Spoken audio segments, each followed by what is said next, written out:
Alrighty, welcome to the show. We've got two very special guests in the Reputation Revolution studio, virtual studio today, and I'm really looking forward to chatting with them. So I'm not going to do too much of an intro. We're going to get stuck straight into it. But today's topic is all around exponentially growing our personal and our business brand on LinkedIn. And to tell us all about it, we have Michelle B. Griffin, otherwise known as M1, Michelle J. Raymond, otherwise known as M2, authors of the newly released book, a LinkedIn branding book. Ladies, welcome to the show. Congratulations on the new book.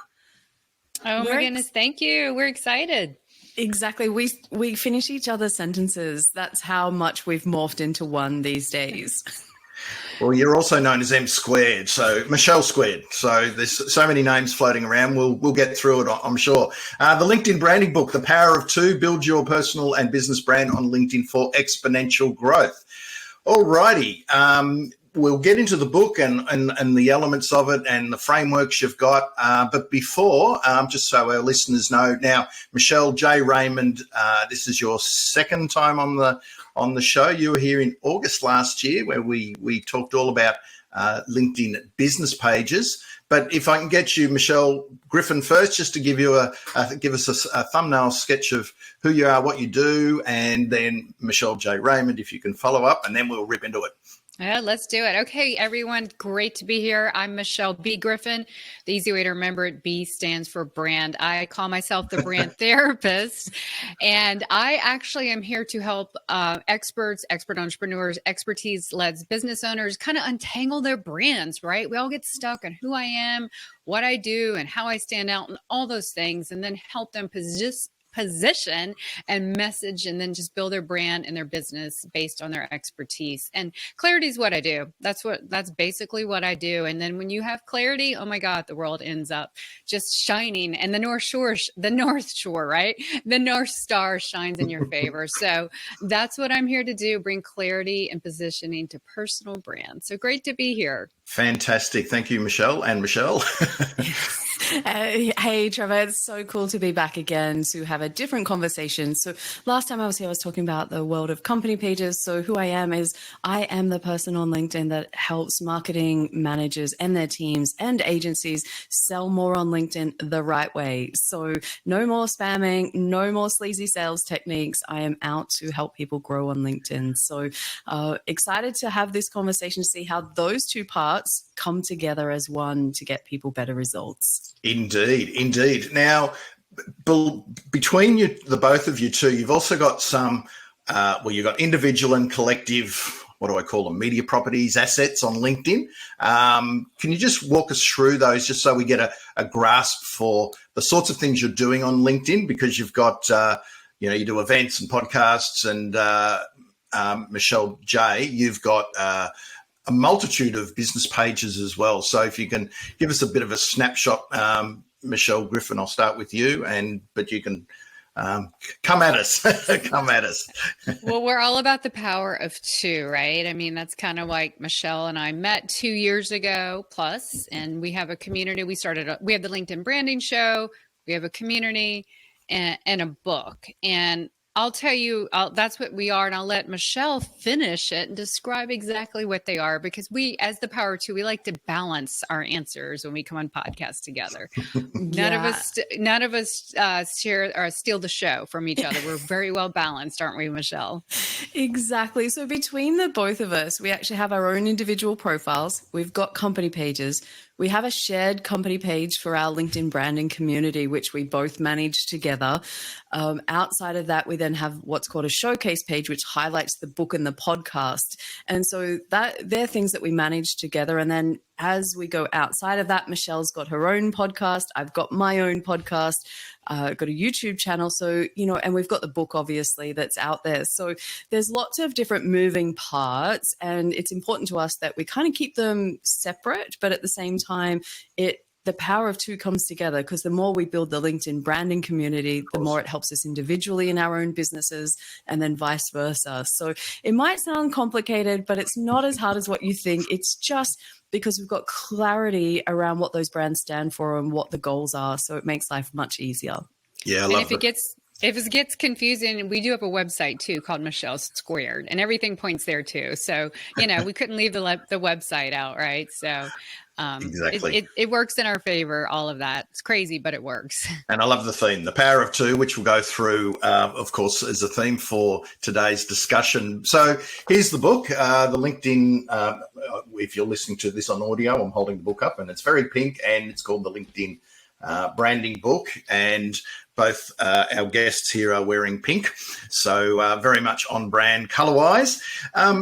Ladies, I'd like to kick off around one of the, I guess, the frameworks that sort of kick off the book is around what you call the brand squared system. It's made up of 4 parts: mindset, foundation, fusion, and multiplier. I think that might be a good way to kick off, if you can break that down for us, and then that opens us up for more conversations about how people can really build their brand presence on LinkedIn. So can we kick off with mindset? Who wants to go first?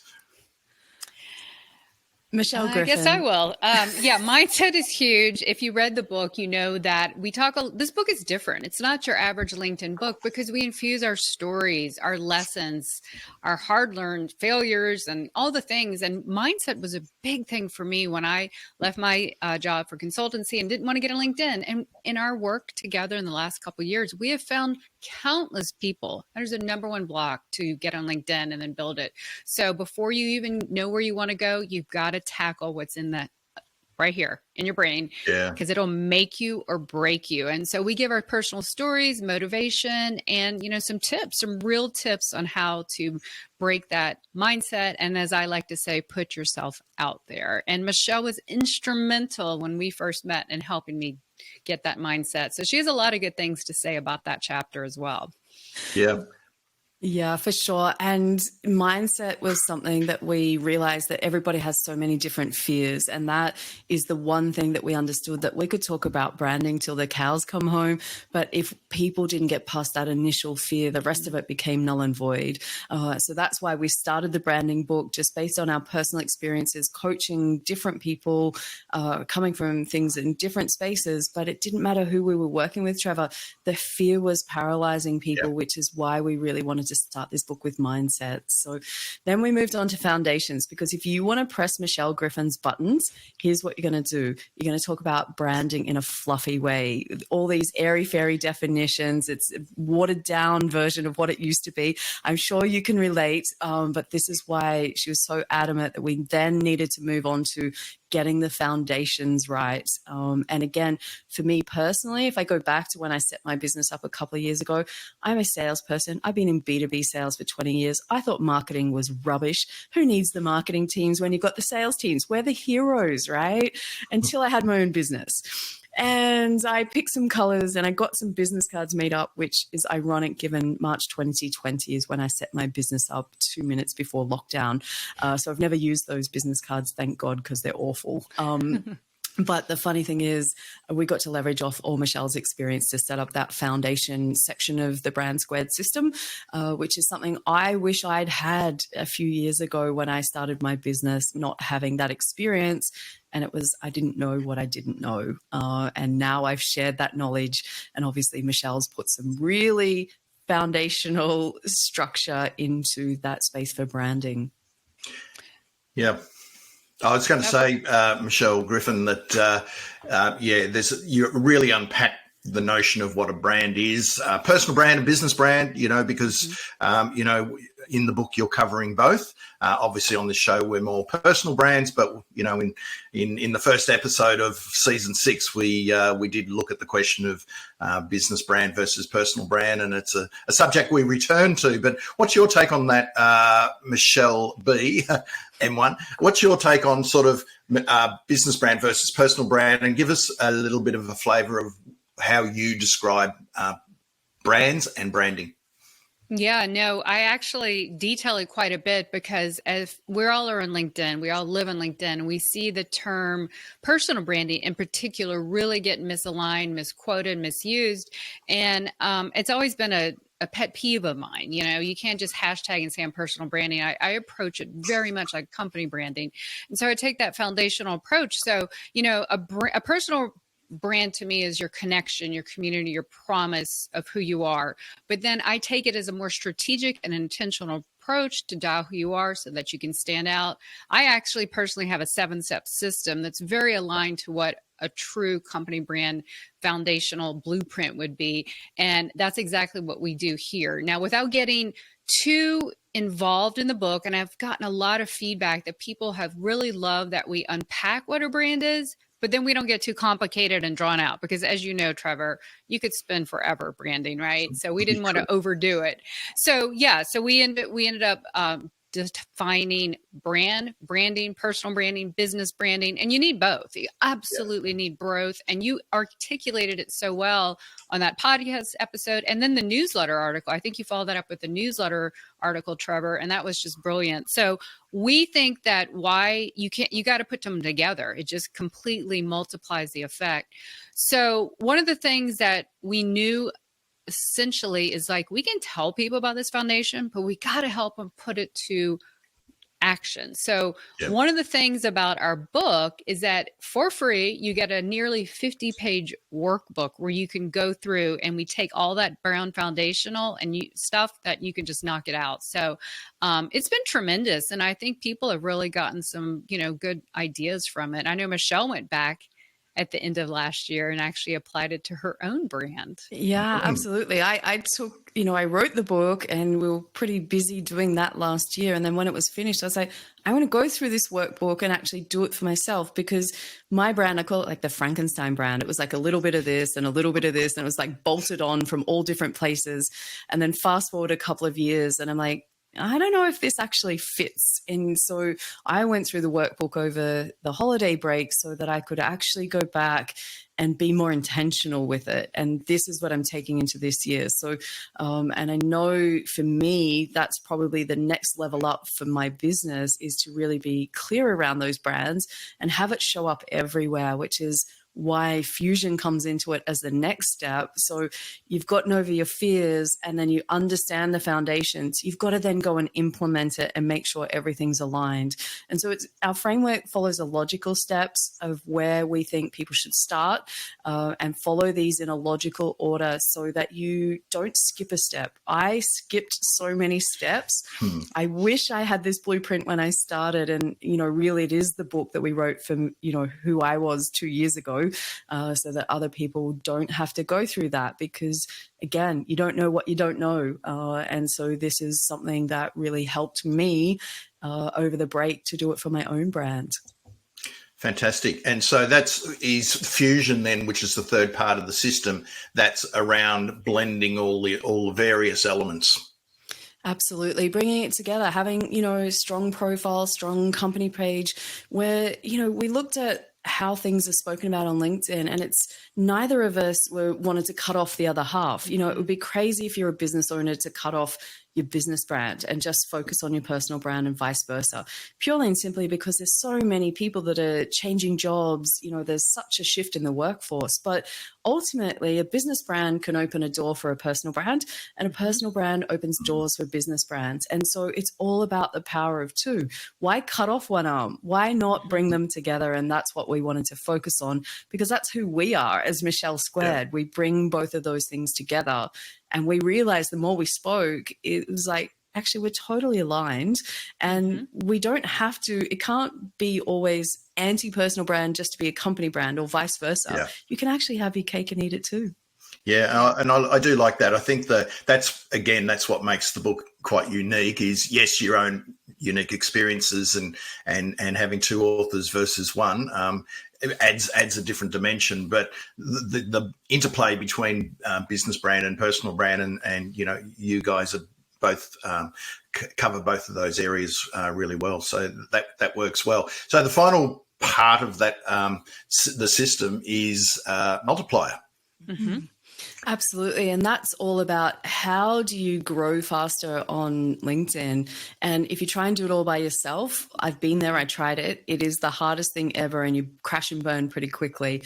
But the multipliers are how do you find collaborative partners? How do you find community members? How do you find places to amplify your brand? Mm-hmm. And the trick is it's about, finding other people that have aligned values so that you can have a bigger impact. It's exactly why Michelle Squared was formed, because we recognize that we could do more together than either of us alone.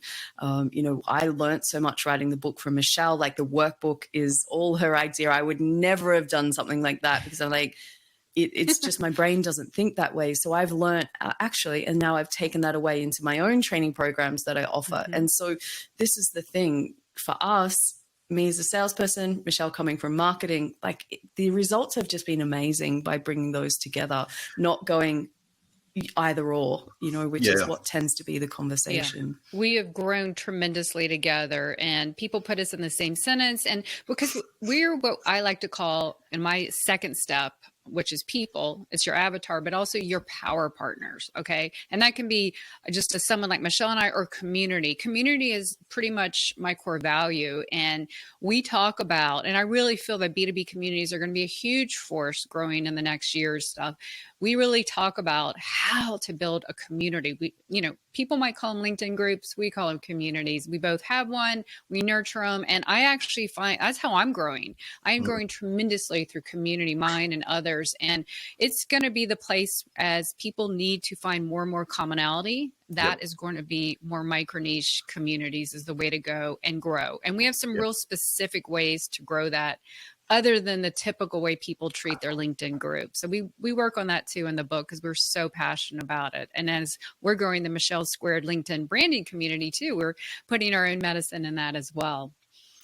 I've always described PR, public relations, as deepening the level of connection with the people who matter the most to the success of your business or your cause or your issue, if that's what you're after. And this is a classic example of that. I'd call this PR. Is you're identifying people that you can collaborate with, who might have influence in their space, and you get together and you build those relationships, and then the collaborations and the work that comes out of that can exponentially grow your brand if you do that in a proactive way. So it's great to see that in practice and how it's resulted in the book as well. So how did you guys get together in the first place? When was that? And I know that Michelle Griffin, you helped Michelle Raymond with her brand early days. Why don't you walk us through that? And then, Michelle, I want to talk to you about what you discovered over the holidays going through the workbook and how you're going to morph that, because it's kind of like a mini case study on its own, and it's alluded to in the book as well. But how did you guys come together? And Michelle Griffin, what advice were you giving to Michelle Raymond? Yeah, well, I think it was just a meant to be thing. We commented on an Australian colleague of yours post, back in December 2020, and we followed each other. And I think Michelle reached out and said, connected with me and said, hey, let's make it official. And we just, how it usually is, we got on the DMs. This is how we definitely tell people to build their power partnerships. Got on the DMs, hit it off. Let's get on a Zoom call. Well, guess what? That Zoom call was 2.5 hours long. I kid you not. We were like, oh my goodness, I found my soulmate, my LinkedIn bestie. And then I think the next month, a couple weeks later, I hired her to do a company page training in front of my clients, and it just evolved. And then we really get into it in April when, Michelle, do you want to allude to the story a little bit? Because that's in the book as well. Yeah, look, 2 years ago, I'm talking about company pages and everybody else on the platform is rubbishing them. And I'm going, no, listen to me. They're going to be big. You need to focus on this. And it felt like everybody on the platform was just going, no, Michelle, you're crazy. Like, you don't know what you're talking about. Personal branding profiles, that's the way to go. And I'm like, no, don't take away that. Just keep doing this. Company pages, company pages, company pages. But it got to April 2020 and I was like, I don't know if I can keep taking this any longer, because I can do all kinds of training. I know all of LinkedIn. I've been using it for a long time.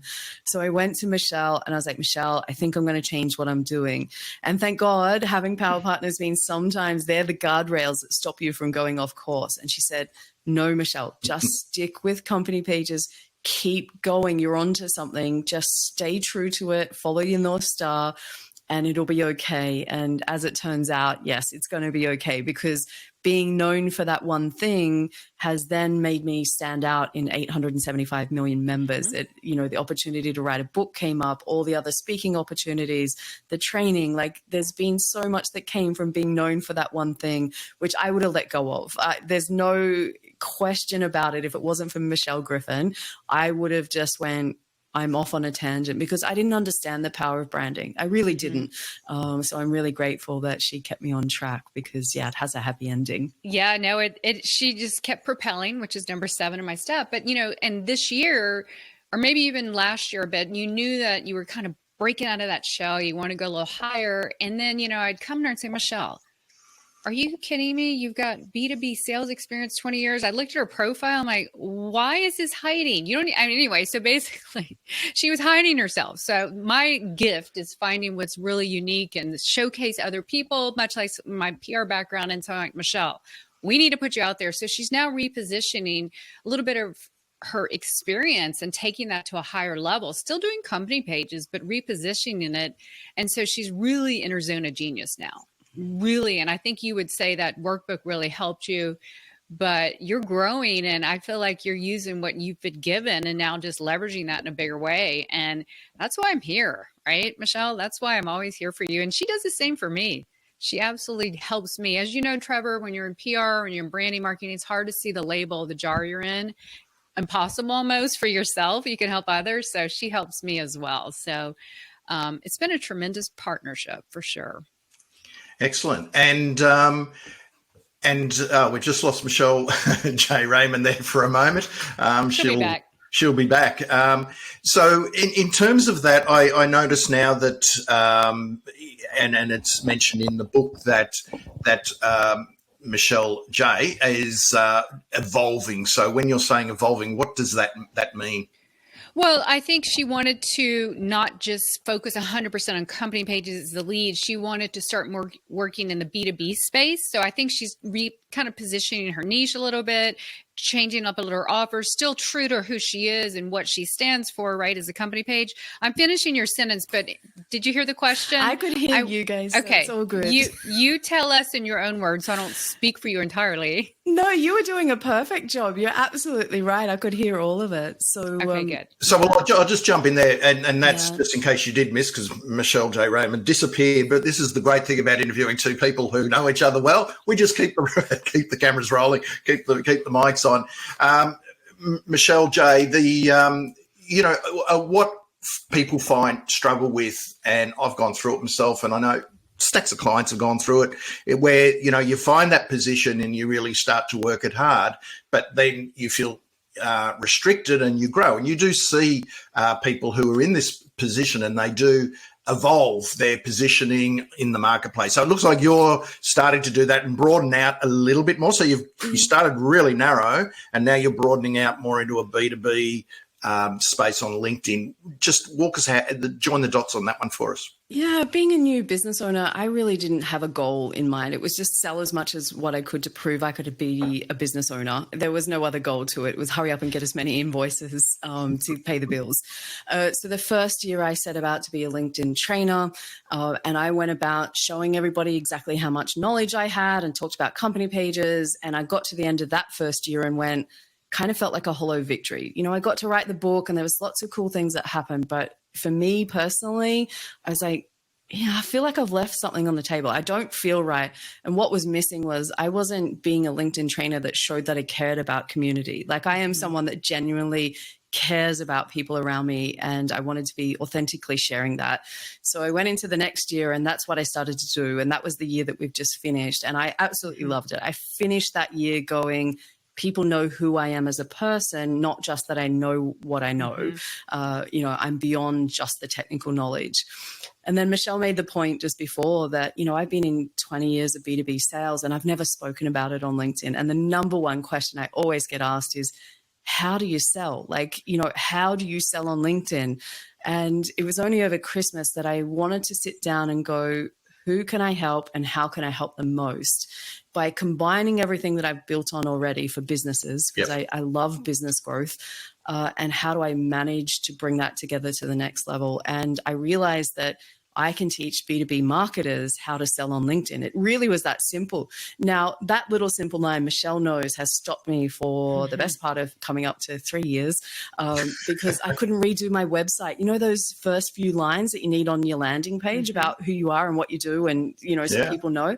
I have ignored my website for that amount of time. Michelle will tell you it's a job that I just keep going, don't worry about it. I'm on LinkedIn. Don't look over here. And so I finally now have that nailed, which means I don't let go of company pages. I can still be that. Yes. But I can bring even more to people, which is my experience, and tell them how I got a $2 million sale. Like I never tell people that, you know, I've been on a million podcasts and never tell people I got $2 million worth of business off a LinkedIn post. Never shared about it. It's craziness. So, my brand review over the, Christmas period using our workbook was to actually get much clearer around that. And it's just been refreshing to now just be that another level of me. It's peel back the layers, as Michelle would say. Yeah. You've got the expert, then you've got the heart that came out, and now the true zone of genius combined. So it's the trifecta of you, right? Yeah, and now you're going to do amazing things even more this year. So. So to recap, you were just business pages on LinkedIn. That was when you started. You found that lane, and that you, as you said, you wrote a book, and you another book, Business Gold was it called? Yep. And run a business and training and all of that sort of stuff based on that, and became the go-to informational resource around business pages on LinkedIn, and the champion and advocate for doing that. And then, so now moving more towards taking your 20 years experience in B2B sales, adding that to the list and evolving it. But of course, LinkedIn business pages, you'd be in trouble if LinkedIn business pages didn't align, but clearly it does align, and it helps you, and you've got that background, and that's why you were doing that in the first place before you even in your previous gig. Yeah, did I get that right? I've been listening. Absolutely. It's still being known for that one thing, company pages, but it's like, how does it integrate into a bigger picture? And how can I share all of my experience with people? It felt like if I just talk about company pages, Trevor, as much as I love them, for my knowledge and experience, it feels like that's about 30% of what I know, and, behind the scenes, I help Michelle with sales stuff. I help a lot of people, and I love selling. I am the person that was probably born to sell, and holding that back from other people when it's the thing that so many, especially marketers, have challenges on LinkedIn. Agencies don't know how to use LinkedIn. I was like, why am I holding this back from people? Like, this is craziness. I want to always have an impact on the community, which is what drives me.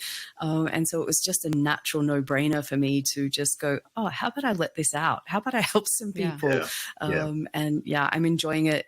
2 weeks into the year. I can't wait to see what happens at the end of this year. Oh, it's going to be tremendous. You have the clarity in who you are, who you want to serve, and how you can make a difference. And that's everything. I want to shift gears into action because, mindset, imposter syndrome, limiting beliefs, pursuit of perfectionism, all those things which affect, and usually it's the people who are the most expert and have got the most experience are the ones that get affected by that, I've found. So it's certainly a theme that bubbles up all the time, and I'm very much with you, ladies, on the fact that mindset, if you don't get that right, then you're not going to hit your straps. You're not going to create the content. You're not going to put yourselves out there as well. But Michelle, Griffin, you went through a lot of this and weren't taking action, and you finally did. What's your story on that? Because you did go through a period where you made the decision to post every day for a year. Walk us through where you were and this exercise you took and where that led. And, of course, you have no worries now. No, it never ends. I think I always like to say we need to have a mindset daily vitamin, right? Just like we do our daily vitamins, because it really needs an infusion almost every day.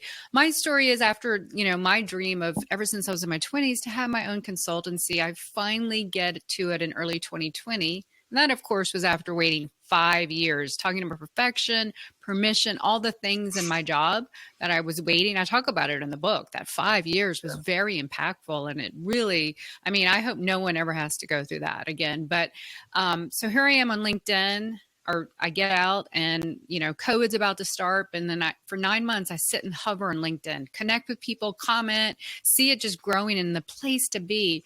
And all along I had that intuition. I need to be posting. It was just this nagging thing. And I talked about it and I stressed about it. And who knows what I was waiting for? Like you said, permission, perfection, whatever. So by the time I finally met Michelle in the end of that year, I had had enough. I'm like, Michelle, I've got to post. What's wrong with me? I don't know. I got tired of myself. I really got tired of hearing myself, right? So I think I shocked her the day. I actually did December 31st, like a day before January 1st, 2021. I'm an all or nothing person, right? So I said, okay, I'm just going to post every single day on LinkedIn in 2021. And she about lost it. Are you kidding me? I was like, that's the deep end. I was like, okay, you do you. Good luck with that. Thinking there's no chance in hell that she'll ever do it every day. And she did more than every day. It was just crazy to go from can't post to I'm posting multiple times over the year every day. It was nuts. But for me, it's like, it got my brain going. It got my courage, my confidence. Action takes, I have this quote in there, action breeds clarity, courage, confidence. And, you know, I started the community that I have now, which is almost, 1,500 of us that we all started on the same thing. And there were so many people like that. I just kind of said, hey, I'm going to post every single day. You want to join me? And I never, of course, told everyone they had to. And they all wanted to try it. It was on the honor system. A lot of people got out. A lot of different, like you said, different industries, ages, stages, they all felt the same. And so we all did that. We all tried. I think a few really got to the end. Some got very close. At the end, they all took action, right? And that's the most influential thing that you can do for yourself is take action and bring courage to yourself. And so it changed me personally, professionally. I will say that the next year, 2022, there was no way I was going to do 7 days a week. So now I'm like 3 to 5. But here's the thing. When I was posting every single day, you don't second guess things. You just go boom. You don't have time to think or overthink or overanalyze. Yeah. Those are my faults. So, you don't have to get out on LinkedIn every day, but you do need to take action and you make yourself accountable and move the needle. It will create a healthy, impression in a moment and then a habit. And that's what it is, because we all have a gift that needs to be out there that is going to impact someone. We can't keep it hidden. So that's the story. Did you have did you plan that out? So for people who are listening and say, well, I might not do 7 days a week, but I might do 3 or 4, which is more than once that I'm doing now. But didn't sound like you were super planned, or did you have some content themes that you stuck to? How did that work for you? Yeah, I had, which I always recommend, I had, we know when I land, I'm going to talk about XYZ topics, for me. So I had certain topics, like 3. And the beautiful thing is, I tell people all the time, when you start doing this constantly, your brain gifts you. The ideas start flowing. So I would keep something I called my content queue, and then I would just put all the ideas in this huge note thing.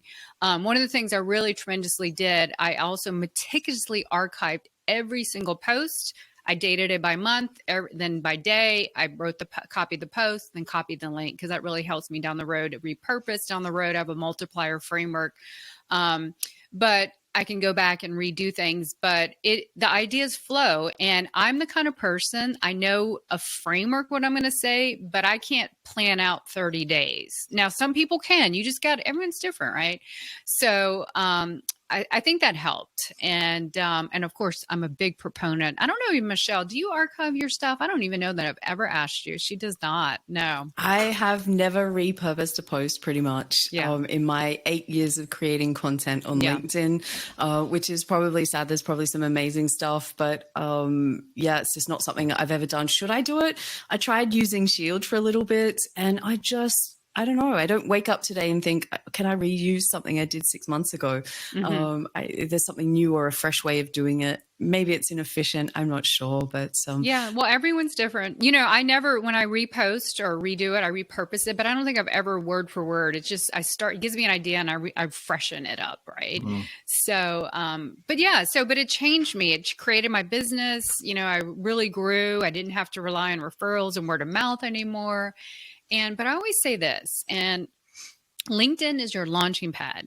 100%. You want to grow your brand on it, but you don't want to stay stuck on it. You want to use it to get off and talk up to other people. And, Trevor and Michelle, you all have podcasts and other outlets, your own website. So I'm a big proponent of get on LinkedIn, go where the fish are, but let's bring them to your own house and have, invite people over, because LinkedIn is not some place that 100%, you got to expand your world. And that's why we talk about that in the multiplier section, especially. Yeah, that's a good point. And so you did feel that by doing it, yes, there was that overcoming, whether it was lack of confidence or whatever it was, that you became more confident and that pursuit of perfectionism got kicked to the curb.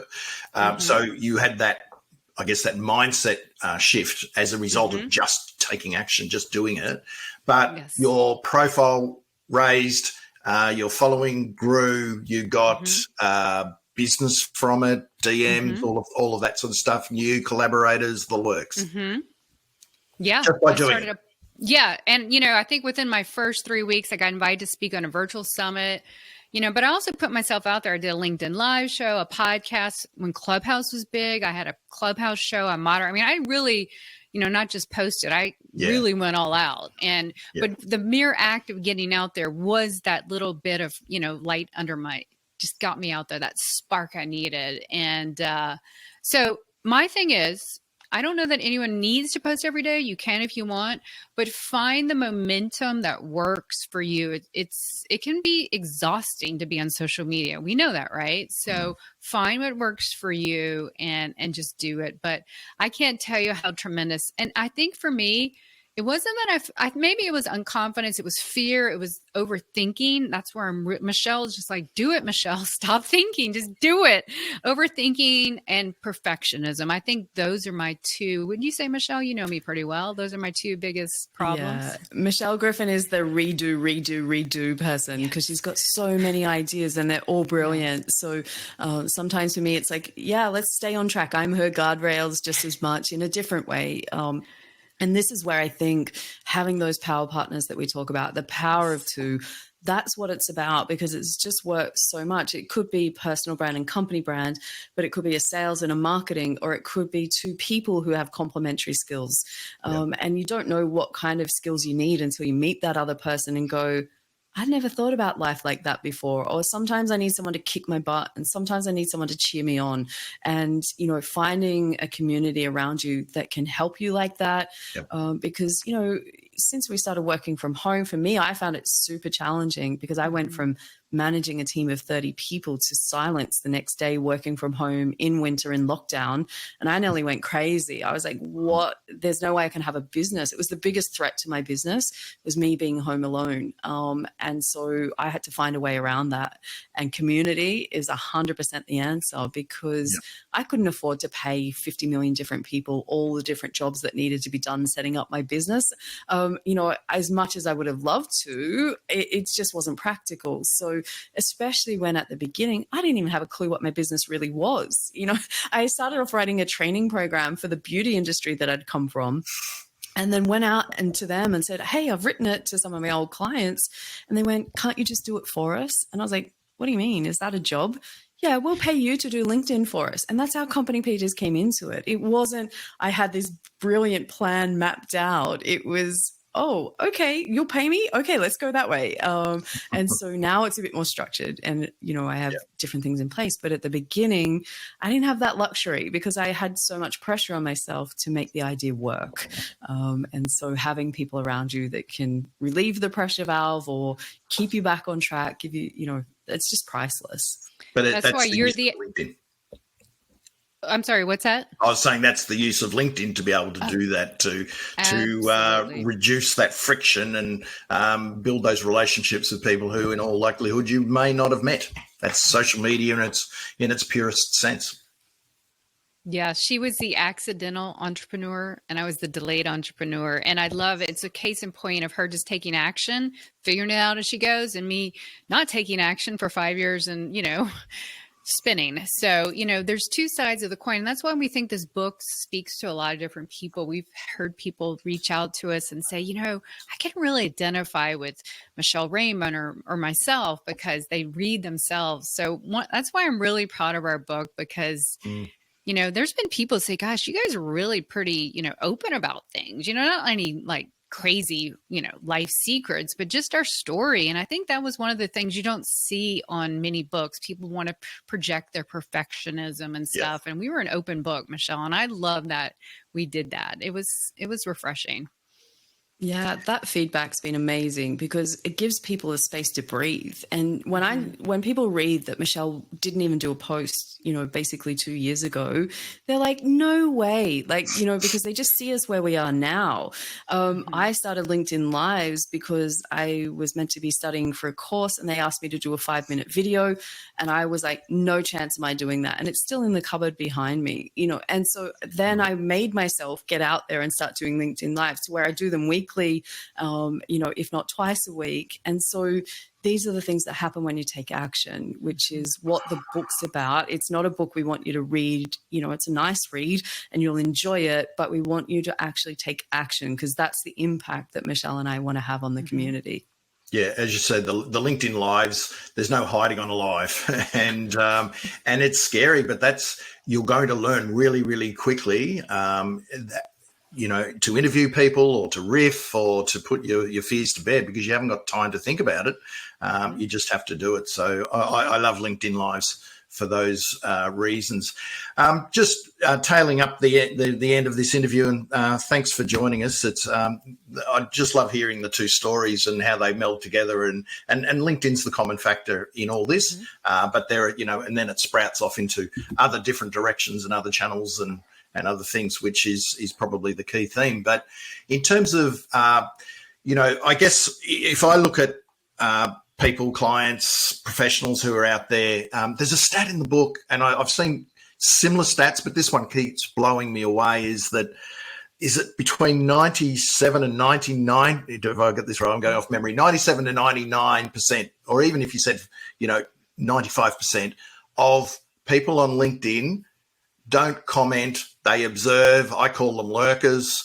They're there. I did a post the other day. People, you never know who's watching. I always just drop that one out once every few months because it's just a reminder that there's so many. There's 800, nearly 900 million people on LinkedIn. They're there. They're lurking. They're watching. The majority is whether it's 1%, 2%, 3%, or even 5% of people. They're the only ones commenting, putting up posts, content, videos, etc., and not many of them are doing videos. That's an amazing stat, and that's an amazing opportunity. So if you're really, thinking, oh, everyone's on LinkedIn and that's all I see is everyone posting, they're not. They're not. Not at all. And that's why we wanted to really change that. If we can get people from being invisible, hiding in the background, to even just liking someone else's post and then maybe progressing to a comment and then maybe a direct message or a post at some stage, like even attending events, like anything like that takes you from in the grandstands to actually being a player. And that's what's important to Michelle and I, is getting those people involved, because the opportunity is there. It is, even if you said it was 90% of people don't do anything, still imagine huge. just that one little action almost puts you in the top few percent without too much effort. Yeah. So, that's the real opportunity that's Huge. there for people that want to take an action. Yeah. And the flip side is, if you're getting out there and, you're not getting engagement right away, which I think probably no one does, you have to build from zero. People are seeing you. I mean, they see you. So you might as well be there and maybe not get as much, but know that you're being seen. And you're going to get those DMs eventually if you hit the right record and everything. I can't tell you, Michelle and I both get DMs, and I'm sure you do too, Trevor. People say, oh, I read your post. I like this. I follow this. And you really didn't know that they were there. And to us, that's tremendous. So it works both sides of the coin. So, just get out there. It's one of the few places that we like to call it really a community feel. It's a platform. It's not a social media site. It really, truly, when you find your people, it can be a community. In fact, just 2 days ago, I met someone for the first time in real life, a LinkedIn connection. She came to my hometown for work, and I got to meet her. And that was the most exciting thing, to meet someone that I met. I would have never in a million years met. And she was here in my hometown, and that just lit me up. And, this year, Michelle and I are putting in our vision board that she could come to the States and she can meet, and we can finally meet each other, if not next year, but we're going to make it happen, right, in the next 2 years. So that's the power of LinkedIn and putting yourself out there. Of course. And so that person, how we go from lurker to player, I might make that the title. I don't mind that, from lurker to player on LinkedIn, right? So we're talking to someone who's listening. They're a lurker. Maybe they do post, but they do it rarely, randomly, not with any purpose or intention. And so they want to up their game and they want to be a player. They can't go from zero to hero straight away, but you can, build up to that. But what's the best starting point to be intentional about doing it? Though, just some quick tips. Look, for me, I think it's finding people to connect with. Ultimately, the more that you can build that audience or that community, depending, over time, that's your supporters, and that's the people that are going to engage with your content. Otherwise, for me, kind of talking out into the abyss, there's, you might get some people listening, but start off really close. Start off with friends and people from work, and then, work your way out. Start in your safety zone, and so that you're comfortable that the people you're connecting with, you may have met them, you may know them because you've worked with them. Stick with people that make you feel comfortable and safe, and then work your way out. And that can be, like I said, starting with likes, starting with reposts. Those two things for me are easy actions you can take that kind of just start you getting visible without too much coming back on you. And so, what goes around comes around on LinkedIn. So the more you help others, the more they help you. That's the simple law of what goes on there. So for me, find your audience and connect with people to start building from that perspective. Michelle, you probably have something from a different perspective to add there.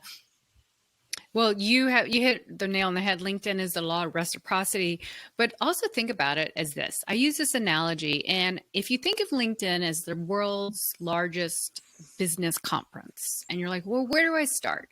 Think of yourselves walking into the convention center. What topic or what people really interest me, right? That way I can get excited about the people I want to meet or maybe comment on.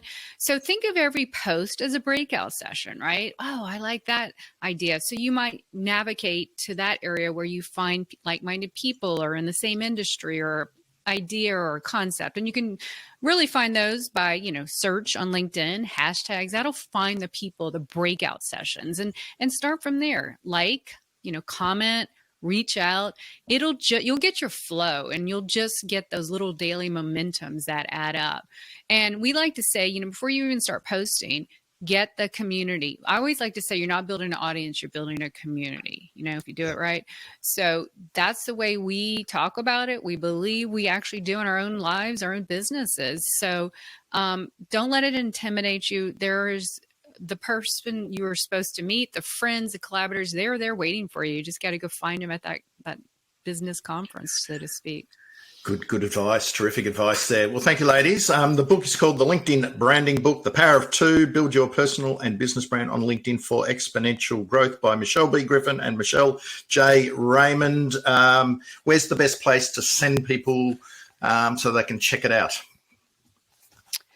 Well, Amazon, of course, all the platforms in every country. Also, michellesquared.com, our website, will get you to the book, the podcast, the community, and all the other things that we do. And so, that's probably the best spot, I would say. And while you're on michellesquared.com, you can see the wall of good where everybody that's taken a photo with the book, we put them on the website to show their big smiling faces and keep their feedback there. So, Trevor, I think you made an appearance, so people can go did. and see your photo. Yours Thank you for truly. that. He is But it's our favorite. It's like our trophy cabinet of people that we've been Yes. able to have an impact all over the world. And, you know, that blows me away about LinkedIn is that's the opportunity. If you want to go global, you can go global. If you want to go local, you can go local. Like the opportunities are equal. So for me, you know, having people all over the world that I now call friends is pretty amazing. And that's the opportunity if you're willing to put yourself out there.